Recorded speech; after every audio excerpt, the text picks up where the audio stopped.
Your logic knows you should walk away. Your friends tell you it's destroying you. But when you actually try to cut ties, your chest tightens. You feel nauseous, exhausted, and desperate for a single text message. Take Sarah. She's highly educated, financially independent, and deeply practical. Sarah can hardly eat or sleep. The anxiety is a crushing physical weight. But the second he calls with an apology, a rush of pure euphoria washes over her, instantly erasing the pain of the past 3 days.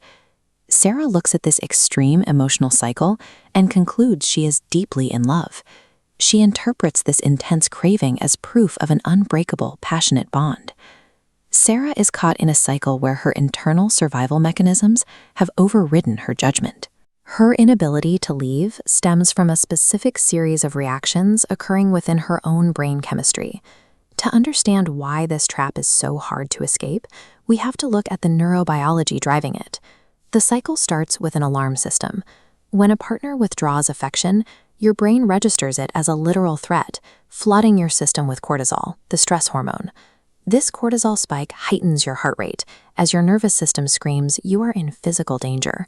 If the partner stayed cold permanently, you would eventually process the grief and move on. The trap is intermittent reinforcement. They drop unpredictable crumbs of affection when you're at your lowest.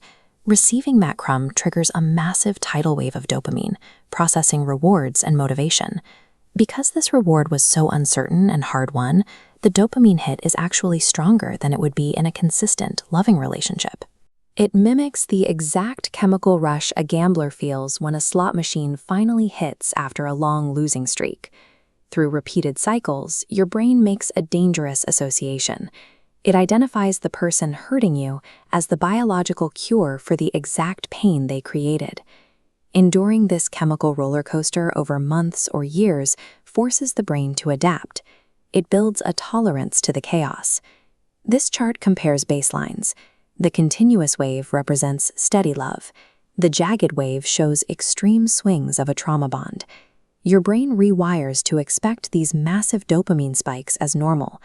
Consequently, a healthy partner feels boring, unable to trigger that extreme chemical rush. At this stage, the attachment has changed. You are no longer looking for a life partner. You are seeking relief from severe withdrawal symptoms. Successful recovery from a trauma bond requires treating the attachment as a severe chemical dependency. The first and most crucial protocol is implementing absolute zero contact. Biologically, every single interaction functions like a fresh dose of a narcotic.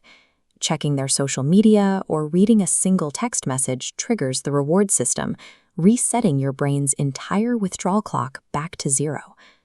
The second protocol involves forcing the brain's reward center to slowly recalibrate back to healthy levels. You have to rebuild this baseline using healthy sources of low-intensity dopamine, like daily exercise or returning to old hobbies, even if they feel uninteresting during the initial recovery phase. The detox period is physically and emotionally taxing. The craving will be intense, and the chemical withdrawal process takes time to resolve before the nervous system finally stabilizes. However, neuroplasticity allows the brain to be retrained. By identifying and managing these specific biological triggers, it becomes possible to stabilize your nervous system and reclaim your independence.